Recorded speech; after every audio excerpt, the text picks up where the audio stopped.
Before we get going with this week's show, word from a few of our friends. Let's begin with the Breeders' Cup. Tune in this weekend for 2 Breeders' Cup Challenge Series Win and You're In races. The first is the Whitney from Saratoga, which is sure to be a scintillating matchup of top older males in the country. The winner will receive an automatic entry into the $6 million Longines Breeders' Cup Classic on November the 5th. Also on Saturday, the Clement L. Hirsch from the Del Mar Thoroughbred Club. The winner receives an automatic entry into the $2 million Longines Breeders' Cup Distaff on November the 5th as well. Both winners will receive entry fees paid by the Breeders' Cup, $10,000 reward to nominator, and $10,000 travel allowance for horses that are stabled outside of Kentucky. Coverage begins Saturday, 5 o'clock Eastern on NBC. It is the Breeders' Cup Challenge Series Win and You're In. Our friends north of the border at Woodbine. Be sure to check out racing at Woodbine, north of the border. The countdown is on for the Queen's Plate with only a few weeks until the big race for Canadian-bred 3-year-olds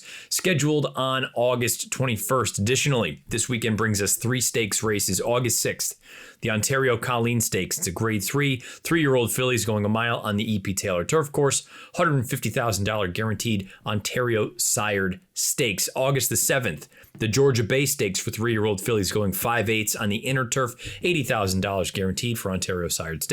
And the August 7th Lake Huron Stakes, 3-year-old colts and geldings, 5/8 of a mile inner turf, $80,000 guaranteed Ontario Sired Stakes. Again, for more information, head on over to woodbine.com. And last but certainly not least, our friends at BetMakers.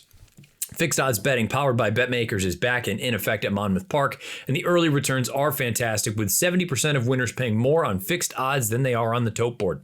Soon, fixed odds wagering will be available throughout the state of New Jersey. This is an exciting new way to bet that really puts the power to get value in your hands. The odds you bet are the odds you get. You will continue to hear more about fixed odds wagering opportunities across the In the Money Media Network. Now, on to episode 125.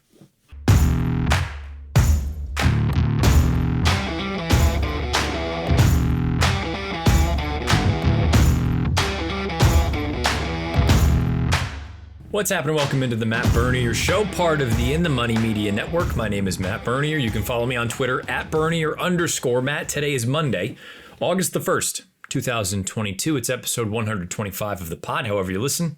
Thank you for doing so. Many ways to find the show: Apple Podcasts, Spotify, SoundCloud, InTheMoneyPodcast.com. You can also watch and listen along over on YouTube. Search bar Matt Bernier Show. You will get this episode along with the 124 prior.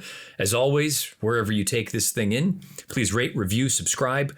If you're on YouTube, make sure the bell icon's lit up. That way you get notified anytime new content is uploaded to the In the Money Media channel, including things like Horseplayer Happy Hour, which will be back on Thursday. I'm flying solo this week. My birthday is on Wednesday, Larry Bird birthday. Thursday, PTF's birthday, but a far larger milestone birthday there. So he is unavailable. He will be out with his family. So I am riding solo, and that's why this show this week will look a little bit different. In the past few weeks, I've gone ahead and done an early look to the big race coming up on Saturday over the weekend. This weekend, there are a few of them, but specifically the Whitney. I'm going to save that for Thursday on Horse Players Happy Hour. So if you're curious about my take on the race, and you can certainly read it over on NBCSportsEdge.com. But if you want to go through and take a look at past performances, and we'll do it live on the fly Thursday afternoon at 4 o'clock Eastern on the Breeders' Cup social media channel, on the In the Money Media social media channel, on both of those YouTube channels. Plenty of ways to find Horse Players Happy Hour, and then also the re-air, or the sort of recording, if you will, goes up on the In the Money Media channel on YouTube. So many ways to find it, but that's where I'll be going through the Whitney, and perhaps we'll do something else as well to fill that hour's worth of time. We'll have a contest race in there. Again, those of you that have not tried or have not got involved in Horse Players Happy Hour, please at least give it consideration. $20 buy-in, the juice, the vig goes to charity, and you have multiple options to win a $10,000 Breeders' Cup betting challenge seat. So why not? And from 4 to 5 Eastern, you can come and shoot the breeze and ask questions. Always welcome over on Horse Players Happy Hour. You can sign up for the contest over on horseplayers.com. So if the Whitney is going to be previewed on Thursday during Horse Players Happy Hour, what the hell are we talking about here this week? Well, we're going to start off with my updated Breeders' Cup Classic Top 10 rankings, because I said it a few weeks ago. These 2 weeks are going to be instrumental, at least in beginning to shape what the Classic division looks like. And this past Saturday, 2 races in particular, the Jim Dandy at Saratoga and the San Diego out at Del Mar, I think we saw both positives and negatives from both groups. Clearly, the San Diego's older horses, the Jim Dandy is 3-year-olds, but on the heels of the Haskell 2 weeks ago now, and leading into the Whitney coming up this weekend, I think it's a good opportunity to go through, explain my rationale for the top 10, why certain horses have moved up, why others haven't moved anywhere, but then also do a proper old school analysis of those two races. We're going to pull up some replays on YouTube, talk over them, and kind of give my assessment of good, bad, and ugly, because there were good, bad, and ugly performances in both of those races. But first things first, let's talk about the updated Breeders' Cup Classic top 10 rankings. I'm one of the folks who votes on it, and the official ranking will come out, I believe, sometime on Tuesday afternoon. My top 10 this week: number 1, Flightline; number 2, Country Grammar; number 3, Olympiad; 4, American Revolution; 5, Epicenter; 6, Hot Rod Charlie; 7, Life is Good; 8, Charge It; 9, Cyberknife; 10 is Royal Ship. The only horse that was ejected, I'm using that phrase, I don't know if you think that's the right phrase or not, ejected from my top 10 was Early Voting. And we will get into that when we talk about the Jim Dandy. The only new fresh face is Royal Ship. And we'll get into him when we talk about the San Diego. There are other horses that are on the bubble that you can certainly make cases for, whether it is a horse like Zandon, who ran, again, we'll get into the nuts and bolts of it when we talk about the Jim Dandy. But Zandon is certainly a horse that an argument can be made he belongs inside that top 10. Artorias, who ran very, very well in the Curlin, which we won't do a full deep dive into that, but promising enough horse, very lightly raced, earned a 95 Beyer speed figure in the Curlin, needs to take another step forward to be competitive in the Travers, and never mind against the older horses in a race like the Classic, but he's trending the right direction for sure for Chad Brown. Chad seems like he's got a million really, really exceptionally talented 3-year-olds, and Artorias seems to fit that bill as well. So those are just a few of the names that are on the outside looking in. For my top 10, we'll find out what the overall voters believe. I know for a fact, I have one horse much, much higher than many others do, because I don't even know that he's in the top 10, or he was last week anyway, in American Revolution. I still believe in the horse. It sounds like he may end up running on Saturday, which frankly, I don't love. I wanted them to sit him out until the Jockey Club Gold Cup at 1.25 miles at Saratoga. It's a very, very tough group. I don't think he's without a chance. Spoiler alert for Thursday. If the field that Horse Racing Nation has put together as probables show up there, purely on value, I think I'll probably end up on American Revolution again. But having said that, I would much prefer him going 1.25 miles, perhaps catching some of these horses off of a tough race, or maybe some lighter names in there, whatever the case may be. But again, we'll save that for Thursday. So that's my top 10. Flightline worked the other morning, looked spectacular as always, but with the two recaps, the Jim Dandy and San Diego, you're going to hear many of these names pop up again. And then you'll hear many of these names pop up on Saturday in the Whitney. So let's start off in New York with the run at Saratoga, the Jim Dandy, the local prep for the Travers. Very short field, only 4, but there were 4 big names. We had a very impressive performance. We had a solid performance. We had a good performance. And we had a terrible performance. Let's start with the Jim Dandy, and then we'll move into the San Diego. Jim Dandy from Saratoga, the local prep for the Travers, only a field of 4 with the scratch of the inside horse, who was going to be a long shot anyway. Really not much more you could have asked for from a quality standpoint. You've got the 2 big Chad Brown entrants, and you've got Steve Asmussen's runner, Epicenter.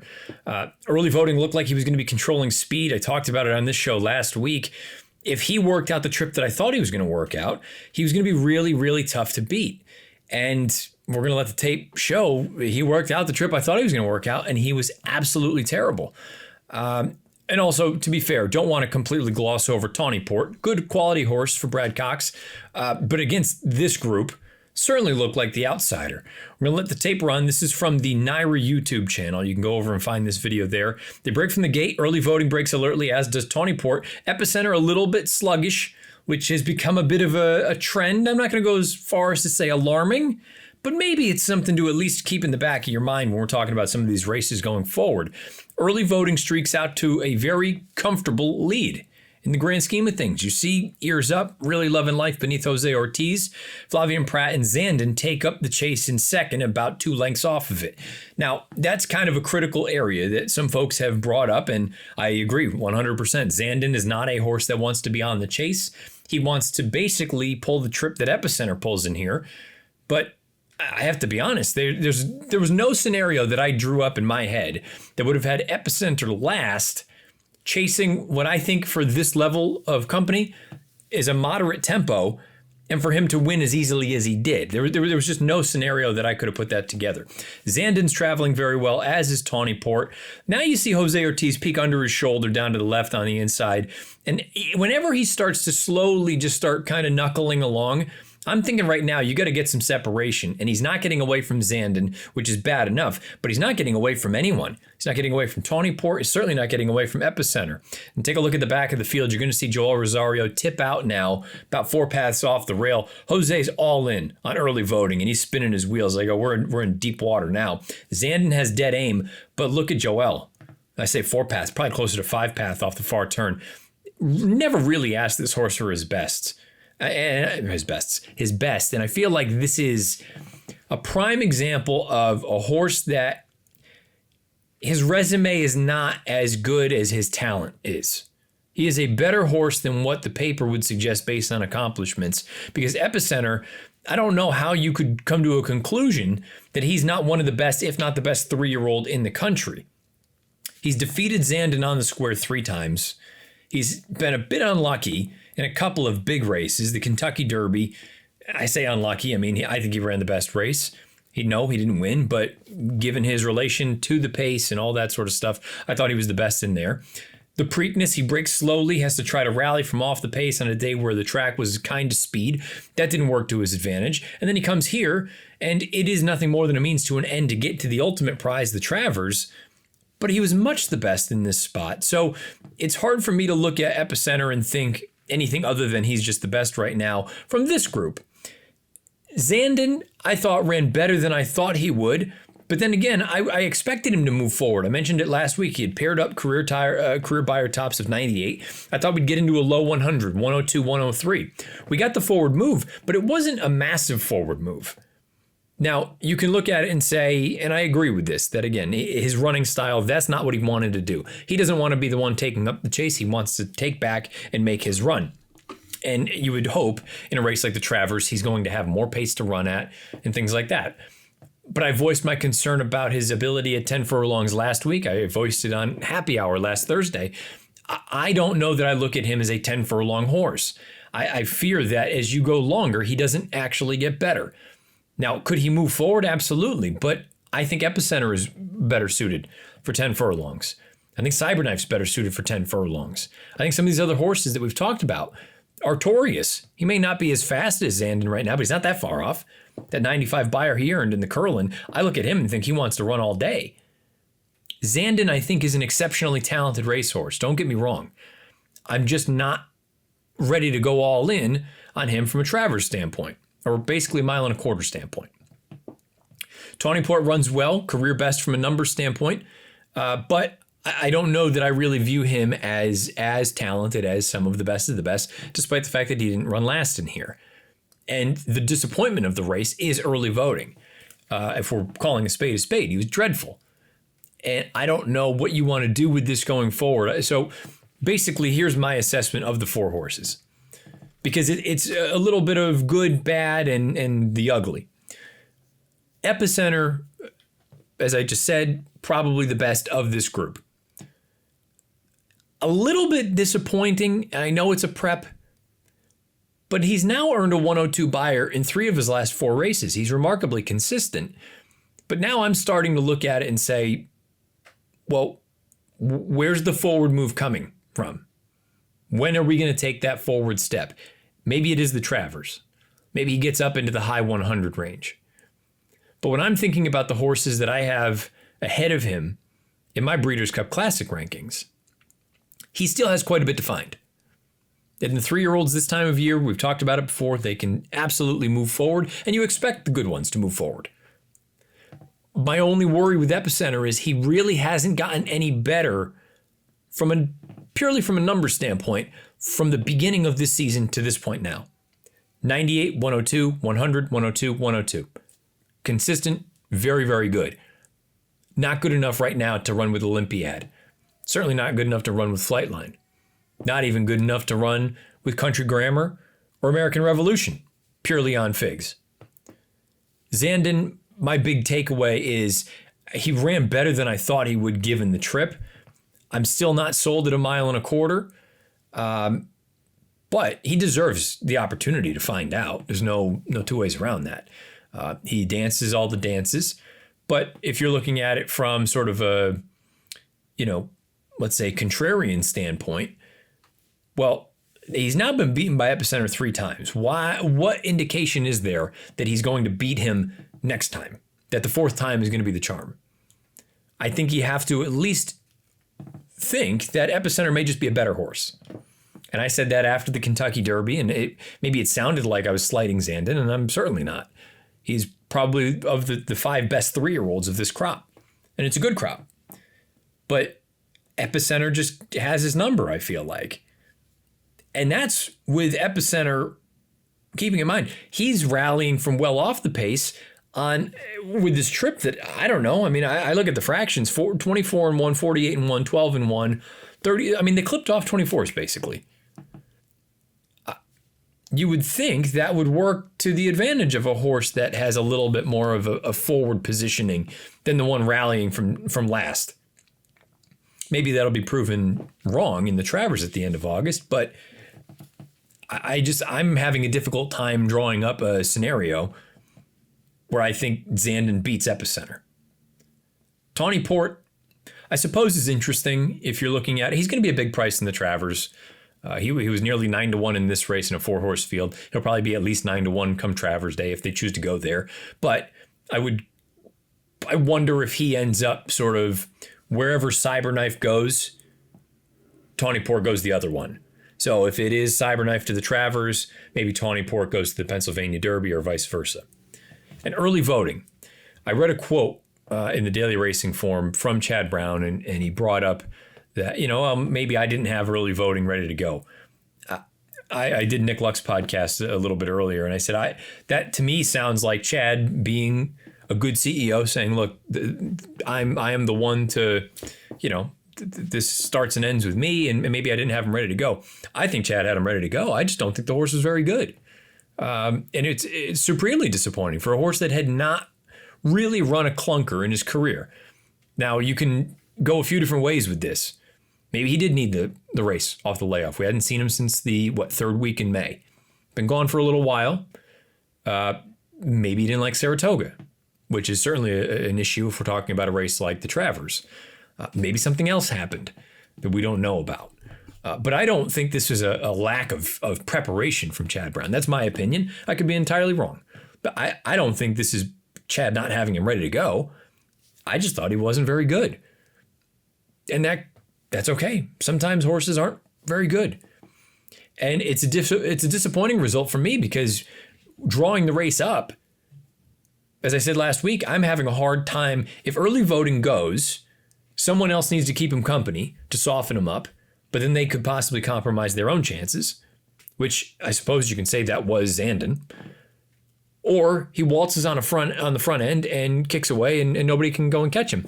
The trip was kind of a combination of the two, where he had a relatively soft trip. Zandon does have to go after him, puts early voting away, and then maybe he gets softened up a little bit for Epicenter to come and roll down the center of the track. I think many things can be true all at the same time. I don't know that that's why Zandon lost. I think he may have just lost to a better horse. But early voting was bad. And a 97, maybe that's harsh to say he was bad, and he still almost earned a triple-digit buyer. But with a trip like that, he's supposed to do more than he did. And you can go back to that Preakness and say, well, he was forward on a day where speed was kind at Pimlico, and his main rival, Epicenter, had a miserable trip, and he still kicked on to finish second. With a clean trip, Epicenter, maybe he wins the Preakness. So there's so many different ways to go about it. My takeaway is Epicenter, probably at the top of the 3-year-old crop or close to it anyway. Remarkably consistent. I'm waiting for the forward move. He's paired up Beyer tops of 102, but he earned a 102 4 starts back. I'm waiting for the forward move from him. Zandon, Chad wants to win the Travers. I would run Zandon in the Pennsylvania Derby just because I think he's better at 1.125 miles than he is 1.25 miles. Tawny Port basically goes where Cyberknife doesn't go. And early voting, man, this is a tough one because can you go to the Travers on the heels of this? Maybe he was just a short horse and he needed a race and he's going to run better. I was very disappointed by this.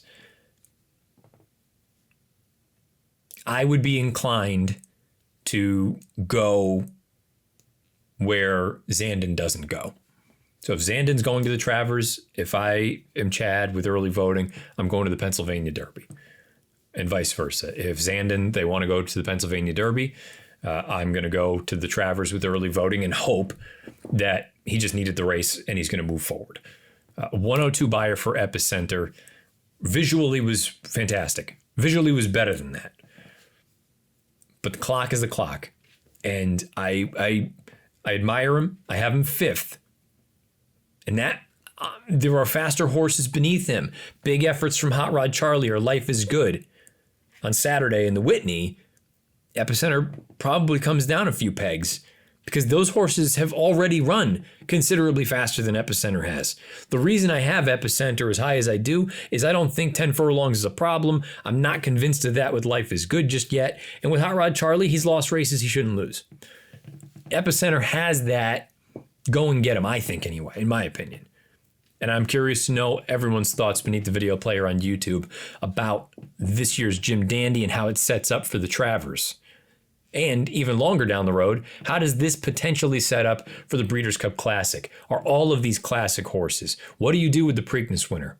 Do you just hit reset and say, or do you just draw a line through it and go, yeah, he had a bad day? No reason to totally jump ship. You know he's fast. You know he's got tactical speed. You know he's won at a mile and 3/16. Don't think an extra 16th of a mile is going to be too much for him to get the job done. Let me know what your thoughts are about these four horses going forward for the rest of the summer and into the fall in the Breeders' Cup beneath the video player on YouTube or on Twitter at Bernier_Matt. Meanwhile, on the West Coast, the older horses had their big prep for the Pacific Classic in the San Diego. Bit of a surprise result, but quality race horses showed up and delivered. Out at Del Mar, the older horses getting ready for the Pacific Classic, all of them with a showdown with Flightline on deck, getting ready, mile and a 16th, the San Diego handicap. We'll let the tape run. This video available over on the Del Mar Thoroughbred Club's YouTube channel. There are a few different things to talk about in here. You had horses trying to prove that they belonged among the upper echelon. You had horses purely using this as a prep, most notably Country Grammar. And then you had horses who were at one point considered among the best of the best and had a bit of lost glory. And you know exactly who I'm talking about, Mandaloon. This race from jump, I'm watching it going, okay, well, Mandaloon, a little bit of a tough spot going into that first turn in tight, X, Y, and Z. Maybe he can rally. Defunded is out on the front end. He was the bee's knees. Everybody and their brother loved him. Goes out there. Yeah, the fractions are a little bit swift, but by no means are they blistering. He's got Stiletto Boy glued to his flank. And then between he and Royal Ship, you've got Country Grammar. I mentioned Royal Ship, who's parked 4 or 5 paths wide. Actually wasn't a bad thing at Del Mar, considering the outside flow. Parnelli is in behind. You see Tripoli, the winner of the Pacific Classic last year. Mandaloon's trying to get involved, trying to pick his feet up toward the back of the pack. At this point, Country Grammar's being scrubbed along on the far turn, keeping up, though, with Royal Ship. Meanwhile, there's a big difference when you watch the body language of the two riders. Johnny's really asking Country Grammar to get going. Mike Smith now is starting to slowly move on Royal Ship, and Royal Ship is always moving well. And I think that's the most fascinating thing about this performance from this horse. A horse that I've really been high on for a long time, and I've honestly been made to look like a bit of a dummy for having faith in him. I always thought this was there. This was in the back pocket. And more often than not, he would disappoint me. The key takeaway for me, the top two finishers are well clear of everyone else. First and second, they're more than 4 lengths clear of the third place finisher, Stiletto Boy. I had these two horses ranked 1 and 2 in my Breeders' Cup Classic top 10 just over a year ago. 1 and 2, Royal Ship, Country Grammar. And I'm not saying that to, be like, oh, look at me, look at me. The point is, I've always thought these were good horses. Country Grammar was sidelined, and Royal Ship's form went sideways, and he ended up getting hurt.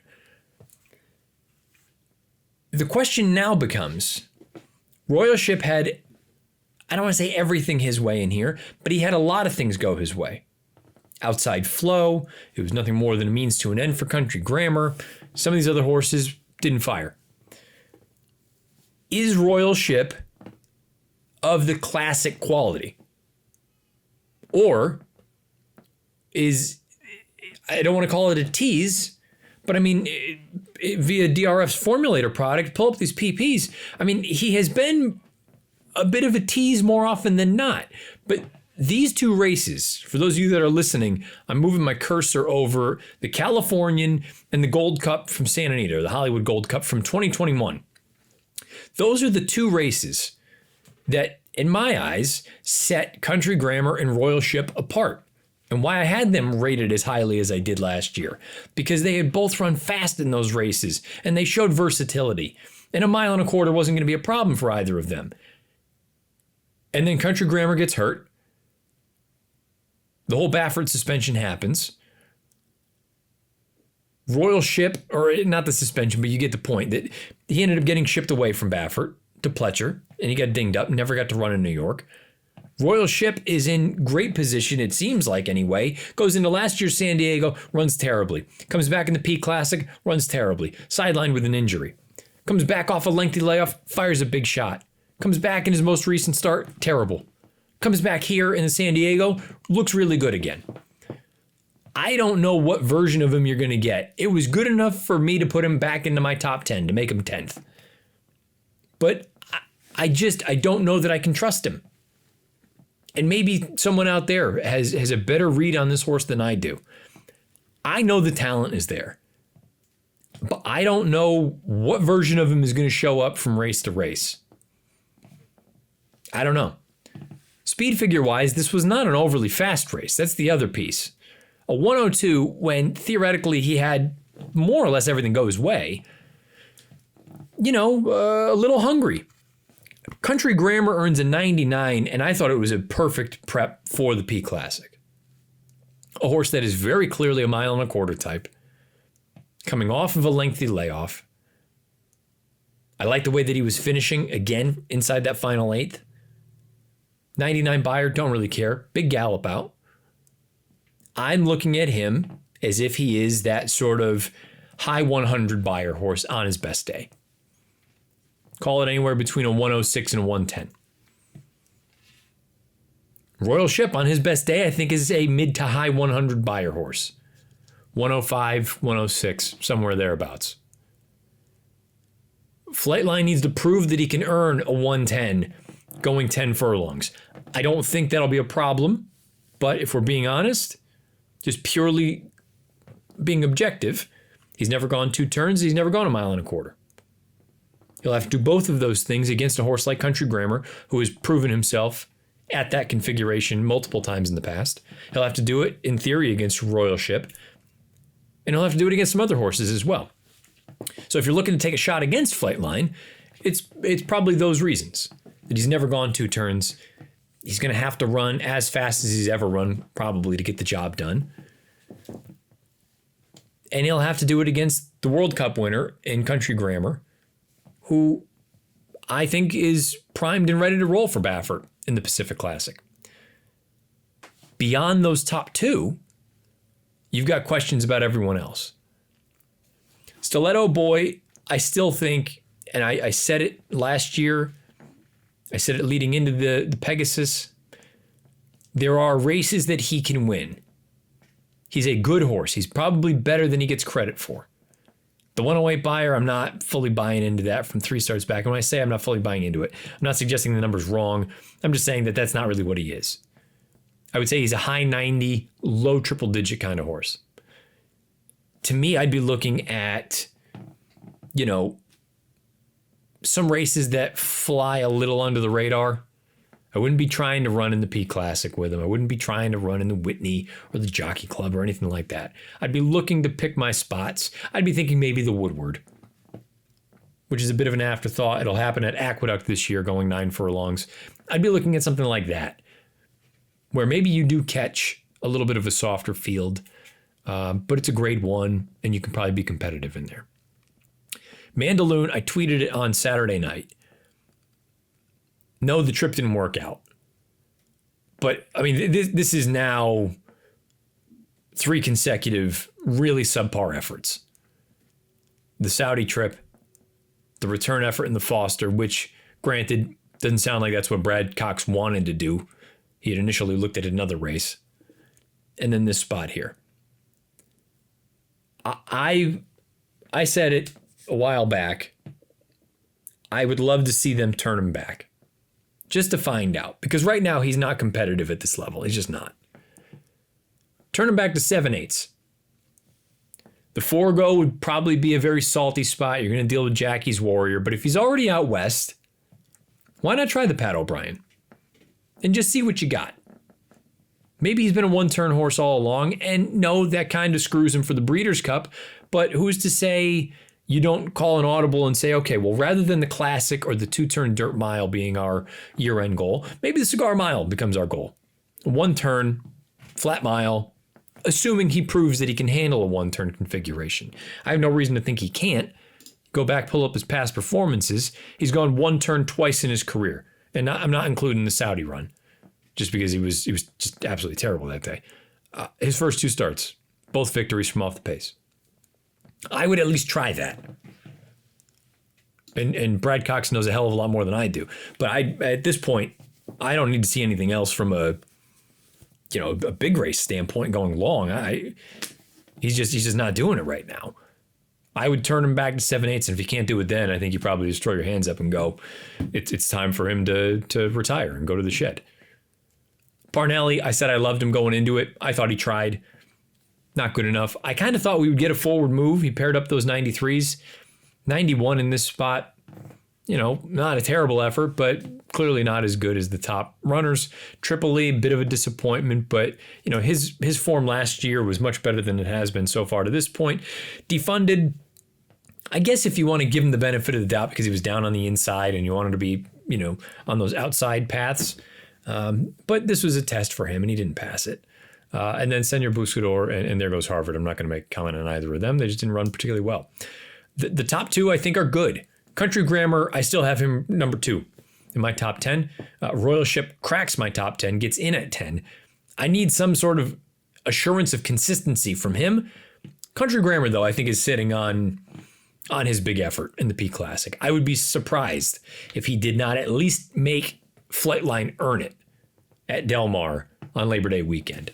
I think overall a good race, an interesting race, one where there are wrinkles going forward about who goes where does each one of these runners fit X, Y, and Z. But I think mission accomplished for Country Grammar. In a way, mission accomplished for Royal Ship to prove that he's still got a fastball that can run with some of the better ones. But for some of the other horses that ran in this race, the also-rans, maybe it's back to the drawing board. Let me know your thoughts about the San Diego handicap beneath the video player on YouTube or on Twitter at Bernier_Matt. Now for this week's show, we're going to wrap things up. A little bit of Q&A and just sort of random thoughts, some questions that some folks have thrown out there, and give you some opinions. Quick wrap up for this week's show.